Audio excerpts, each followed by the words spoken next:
Hi everybody! Here we go. This story is called The Emperor's New Clothes. Now listen to the end to see if you're the person getting the shout out. I wonder if you like lots of new clothes. This emperor certainly liked his clothes.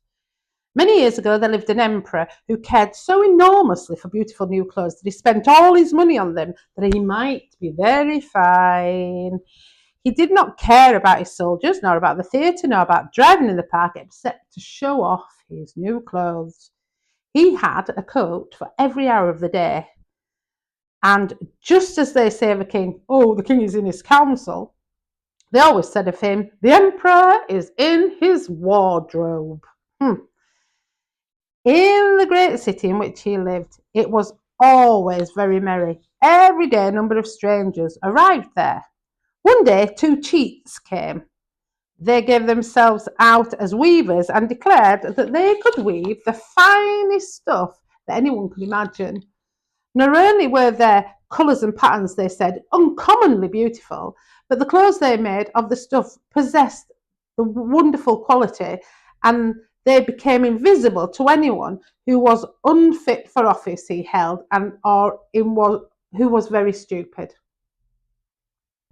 Those would be capital clothes, thought the emperor. If I wore those, I should be able to find out what men in my empire are not fit for the places that they have, and they should distinguish from the stupid ones. Yes, the stuff must be woven for me directly. So these clothes are meant to they go invisible if stupid people wear them.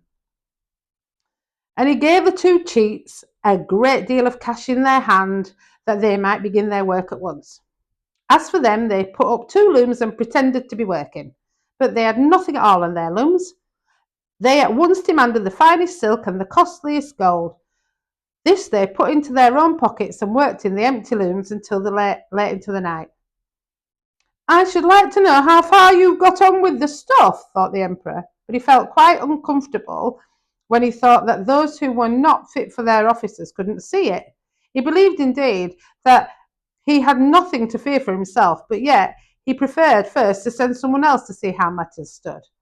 All the people in the whole city knew what peculiar power the stuff possessed, and all were anxious to see how bad or stupid their neighbours were. I will send my honest old minister to the weavers, thought the emperor. He can judge best how the stuff looks, for he has sense, and no one discharges his job, his office, better than he does. Now the good old minister went out into the hall where the two cheats were sat working on empty looms. Mercy preserve us, thought the old minister, and he opened his eyes really wide. I cannot see anything at all. But of course he did not say this because the emperor would think he was stupid.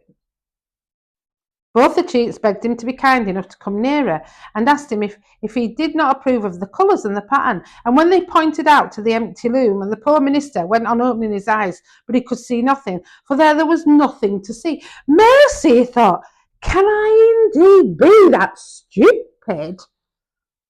I never thought that, and not a soul must know it, that I'm not fit to do my job. No, it will never do for me to tell that. I couldn't see the stuff. Did you say nothing to it? Said one of the weavers. Oh, it's charming, quite enchanting, answered the old minister as he peered through his spectacles. What a fine pattern!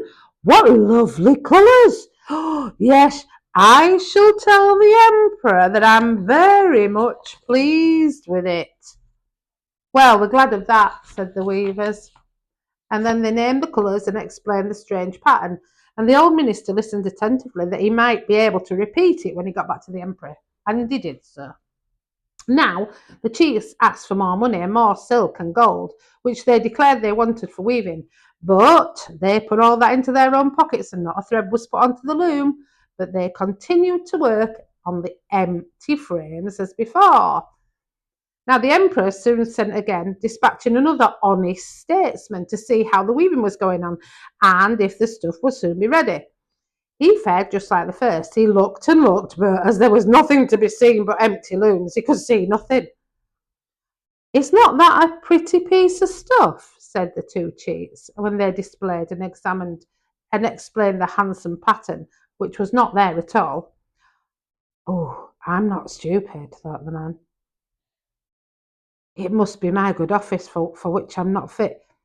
It is funny enough, but I mustn't let it be noticed. And so he praised the stuff which he didn't see, and he expressed pleasure at the beautiful colours and the charming patterns that he couldn't see because they weren't there. Yes, it's enchanting, he said to the emperor. Now, all the people in the town were talking of the gorgeous stuff. The emperor wished to see it himself while it was still upon the loom. With a whole crowd of chosen men, among whom were also the two honest statesmen who had already been to see it, he went to the cunning cheats, who were now weaving with might and main without fibre or thread. Is that not splendid? Said the two old statesmen who had already been there once. Does not your majesty remark on the pattern and the lovely colours? And then they pointed to the empty loom, for they thought that the others could see the stuff and not them. What's this? Thought the emperor. I can see nothing at all. That's terrible. Am I stupid? I'm not fit to be emperor. That would be the most dreadful thing that could happen to me. Oh, it's very pretty, he said aloud. It has an exalted approbation. And he nodded in a contented way, and he gazed at the empty looms, for he would not say that he couldn't see it. The whole suite who had been with him looked and saw nothing any more than any of the rest, but like the emperor, they said, "Oh, that's pretty. Oh, it's pretty. Look at that. It's pretty." Oh, and counselled him to wear these splendid new clothes for the first time at a great procession that was presently to take place. Oh, it's splendid. It's tasteful. It's excellent. Went from one mouth to the other. On all sides there seemed to be a general rejoicing, and the emperor gave each of the cheats a cross to hang at his buttonhole and the title of Imperial Court Weaver. The whole night before the morning on which the procession was to take place, and the cheats were up and had lighted more than 16 candles. The people could see that they were hard at work completing the emperor's new clothes. They pretended to take the stuff down from the loom, and they made cuts in the air with great scissors, and they sewed with needles without thread. And at last they said, "Now the emperor's clothes are ready." The emperor came himself with his noblest cavaliers, and the two cheats lifted up one arm as if they were holding something in it and said, "See, here are the trousers, here's the coat, and here is your cloak," and so on. It is as light as a spider's web. One would think one had nothing on, but that is just the beauty of it. Yes, said all the cavaliers, but they couldn't see anything, for nothing was there. Does your Imperial Majesty please to condescend to undress? Said the cheats. Then we will put you on your new clothes here in front of this great mirror. The emperor took off his clothes, and the cheats pretended to put on him each of the new garments, and they took him round the waist and seemed to fasten on something that was the train, and the emperor turned round and round before the mirror. Oh, how well they look, how capitally they fit, said all. What a pattern, what colours, that is a splendid outfit. They were standing outside with a canopy, which is to be borne above your majesty in the procession, announced the headmaster of the ceremonies. Well, I am ready, replied the emperor. Does it not suit me well? And then he turned again to the mirror, for he wanted it to appear as if he had contemplated his adornment with great interest. He's standing in front of the mirror with no clothes on right now, but he thinks that everybody else can see and thinks that he's got clothes on when he definitely hasn't got clothes on. He's definitely in the nude. How rude. And nobody's telling him he's in the nude, because if they realise he's got no clothes on, they'll think that they're stupid. The chamberlains who were to carry the train stooped down and picked up their hands towards the floor, just as if they were picking up the mantle, and then they pretended to be holding something in the air. They did not dare to let it be noticed that they saw nothing. So the emperor went in procession under the rich canopy, and everyone in the street said, "Oh, how incomparable are the emperor's new clothes! What a train he has to his mantle! How it fits him!"